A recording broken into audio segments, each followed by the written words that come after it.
Alam mo ba, kahit sobrang dami na ng mga pagkaing sumisikat online, meron at meron pa rin talagang magva-viral hindi lang dahil sa itsura, kundi sa kakaibang lasa na dala nito. Akala mo ba natapos na natin ang lahat ng mga pagkaing minsang nagpabaliw sa panlasa ng mga Pilipino? Hindi pa! Dahil bukod sa mga nauna nating nabanggit, marami pang pagkain ang bigla na lang sumisikat, pinag-uusapan sa social media, pinipilahan ng mahaba at nagiging usap-usapan ng milyong-milyong netizens sa buong Pilipinas. Sa video na ito, aalamin natin ang mga pagkaing biglang sumikat sa Pilipinas, top 15 most viral foods sa Pilipinas na pinagkaguluhan ng netizens, Part 2. Pero bago yan, huwag kalimutang mag-like, mag-comment at mag-subscribe para sa mas marami pang exciting at trending contents na tulad nito.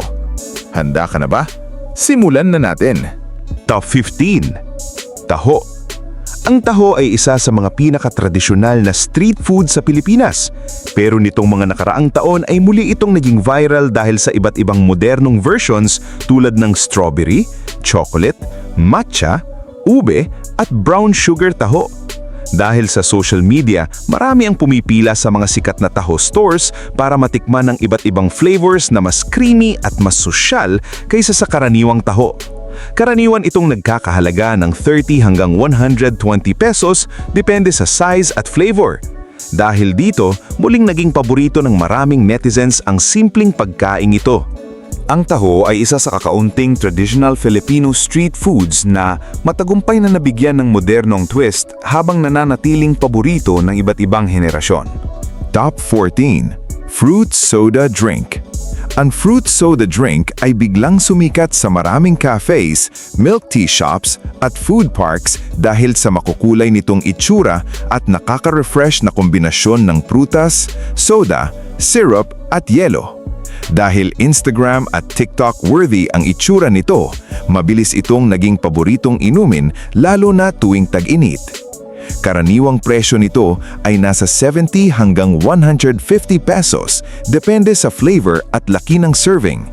Hanggang ngayon, isa pa rin ito sa mga pinakapatok na drinks sa maraming local cafes. Isa sa mga dahilan ng pagsikat ng fruit soda drinks ay ang makukulay nitong layers na madalas gawing satisfying videos sa TikTok at Facebook Reels.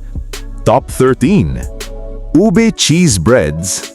Ang ube cheese breads tulad ng ube cheese pandesal at ube cheese ensaymada ay naging isa sa pinakamalaking baking trends. Maraming home bakers at malalaking bakery ang gumawa ng kani-kanilang bersyon, kaya halos araw-araw itong makikita sa Facebook Marketplace at online food groups. Kilala ito sa malambot na tinapay, matamis na ube filling, at medyo maalat na cheese na nagbibigay ng perfect na kombinasyon ng lasa. Karaniwang presyo nito ay nasa 20 hanggang 50 pesos kada piraso, depende sa bakery. Isa ang ube cheese breads sa mga pinakaunang viral products na nagpasikat sa maraming home-based bakers sa buong Pilipinas. Top 12. Minimalist Cakes. Ang minimalist cakes ay naging isa sa pinakamalaking cake trend sa Pilipinas dahil sa simple nitong disenyo at nakakatawang dedications na madalas makita sa social media. Kahit plain lang ang itsura nito, naging paborito ito ng maraming kabataan dahil sa personalized messages at aesthetic na disenyo. Karaniwang presyo nito ay nasa 300 hanggang 800 pesos depende sa laki at customization. Hanggang ngayon, isa pa rin ito sa mga pinakasikat na regalo para sa birthdays at iba't ibang okasyon. Isa sa mga dahilan ng pagsikat ng minimalist cakes ay ang trend ng paglalagay ng funny at savage na birthday messages na naging viral sa social media. Top 11. Graham Ice Cream Sandwich. Ang Graham Ice Cream Sandwich ay naging viral dahil napakadali nitong gawin gamit lamang ang Graham crackers, ice cream at iba't ibang toppings. Maraming creators sa TikTok at Facebook ang gumawa ng kani-kanilang versions kaya mabilis itong naging paboritong homemade dessert lalo na tuwing tag-init. Karaniwang presyo nito ay nasa 30 hanggang 100 pesos, depende sa flavor. Isa rin ito sa mga paboritong ibenta ng mga online dessert sellers. Dahil hindi ito nangangailangan ng oven o mamahaling kagamitan, naging isa ito sa pinakasikat na DIY desserts. Top 10. Oven-baked lechon belly. Ang oven-baked lechon belly ay naging viral dahil sa malutong nitong balat at makatas na karne kahit hindi gumagamit ng tradisyonal na roasting pit. Nitong mga nagdaang taon, dumami ang mga online sellers na nag-aalok nito, kaya naging paborito itong handa ng maraming pamilya. Karaniwang presyo nito ay nasa 700 hanggang 2,500 pesos, depende sa laki at timbang. Dahil mas madaling ihanda at i-deliver, mabilis itong naging alternative sa buong lechon. Maraming online food businesses sa Pilipinas ang nagsimula sa pagbebenta ng oven-baked lechon belly bago lumawak at magkaroon ng sarili nilang restaurants. Top 9. Birria Tacos. Ang birria tacos ay isa sa mga international food trends na mabilis na nakarating sa Pilipinas matapos itong sumikat sa TikTok at YouTube. Kilala ito sa malambot na karne, toasted tortilla at masarap na konsume na ginagamit bilang sausawan. Maraming Mexican restaurants at food stalls ang nagsimulang mag-alok nito kaya agad itong naging paborito ng maraming food lovers. Karaniwang presyo nito ay nasa 250 hanggang 600 pesos kada serving, depende sa restaurant. Ang birria tacos ay unang naging viral sa social media dahil sa satisfying videos ng pagdidip ng tacos sa mainit na konsume bago ito kainin. Top 8. Overload toppings. Mami, lomi at iba pa. Ang overload toppings ay naging viral sa Pilipinas dahil sa mga food stalls at restaurants na naglalaban-laban sa dami ng sahog na nilalagay sa kanilang mami, lomi, pares, lugaw at iba pang comfort foods. Mula sa sobrang daming chicharon, laman, itlog, seafood hanggang sa iba't ibang klase ng toppings, naging usap-usapan ito sa social media dahil sa laki ng serving at sulit na presyo. Karaniwang nagkakahalaga ito ng 150 hanggang 450 pesos, depende sa dami ng toppings. Dahil dito, maraming food vloggers ang gumawa ng challenge videos para tikman ang mga overload dishes na ito. Ang salitang overload ay naging marketing trend ng maraming food businesses sa Pilipinas dahil mas madaling makahikayat ng customers ang mga pagkaing puno ng iba't ibang sahog. Top 7. Crispy Sisig. Ang crispy sisig ay naging viral dahil sa iba't ibang restaurants at food content creators na nagpakilala ng mas malutong na versyon ng paboritong Pinoy dish na ito. Bukod sa tradisyonal na sisig, nagkaroon din ng crispy pork, chicken, bangos at maging tofu sisig na agad namang pinilahan ng maraming customers. Karaniwang presyo nito ay nasa 100 hanggang 350 pesos, depende sa restaurant at serving size. Hanggang ngayon, isa pa rin ito sa mga pinakabinabalik-balikang pagkain ng maraming Pilipino. Maraming restaurants ang naglalagay ng sizzling sound effects at cheese o egg toppings sa sisig dahil mas nakakaengganyo itong panoorin sa social media. Top 6. Ilocos Empanada. Ang Ilocos Empanada ay sumikat sa buong Pilipinas matapos itong gawan ng content ng iba't ibang food vloggers at travel creators. Dahil sa kakaibang kombinasyon ng malutong na orange rice dough, longganisa at itlog, marami ang na-curious at naghanap ng authentic na Ilocos Empanada kahit nasa ibang lungsod. Karaniwang presyo nito ay nasa 80 hanggang 180 pesos, depende sa laki at laman. Dahil dito, dumami rin ang mga stalls na nag-aalok ng sari-sarili nilang bersyon ng sikat na street food na ito.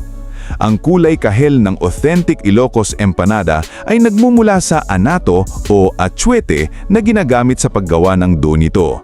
Top 5. Tiramisu. Ang tiramisu ay naging viral sa Pilipinas dahil sa pagdami ng cafes, dessert shops at online sellers na nag-aalok ng iba't ibang modernong bersyon nito. Mula sa classic tiramisu hanggang sa tiramisu tubs, cups at maging tiramisu-inspired drinks. Mabilis itong naging paboritong dessert ng maraming netizens. Karaniwang presyo nito ay nasa 150 pesos hanggang 800 pesos depende sa laki at brand. Dahil sa eleganteng itsura at creamy na lasa, isa ito sa mga pinaka-pinopost na desserts sa social media. Ang salitang tiramisu ay nagmula sa Italy at ang ibig sabihin nito ay pick me up na tumutukoy sa coffee at cocoa na nagbibigay ng energy. Top 4. Cheesy Grilled Scallops. Ang cheesy grilled scallops ay naging viral sa Pilipinas matapos kumalat ang mga videos ng nag-uumapaw na cheese habang iniihaw ang sariwang scallops.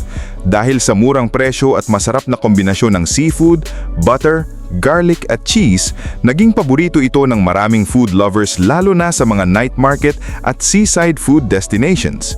Karaniwang presyo nito ay nasa 100 hanggang 350 pesos bawat order depende sa dami ng scallops. Isa rin ito sa mga pinaka-pinipilahang pagkain sa iba't ibang food festivals. Sa ilang seafood markets sa Pilipinas, umaabot sa daang-daang kilo ng scallops ang naibebenta sa isang araw kapag peak season at food festivals. Top 3. Cheese Pull Foods.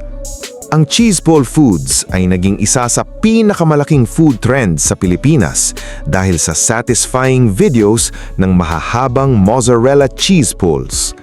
Mula sa burgers, pizza, fries, hot dogs, rice bowls hanggang sa iba't ibang street foods, halos lahat ay nilalagyan ng stretchy cheese para mas maging viral sa social media. Karaniwang presyo ng mga pagkain ito ay nasa 100 hanggang 500 pesos depende sa menu. Dahil sa mga food vloggers at TikTok creators, mabilis itong naging paborito ng maraming netizens.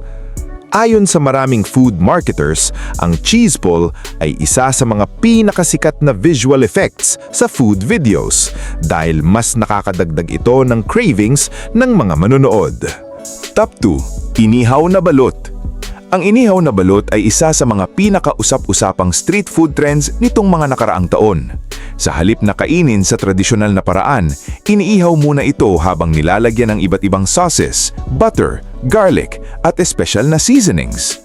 Dahil sa kakaibang paraan ng pagluluto, milyong-milyong views ang nakuha ng mga videos nito sa TikTok, Facebook at YouTube. Karaniwang presyo nito ay nasa 30 hanggang 55 pesos bawat piraso, depende sa flavor at toppings.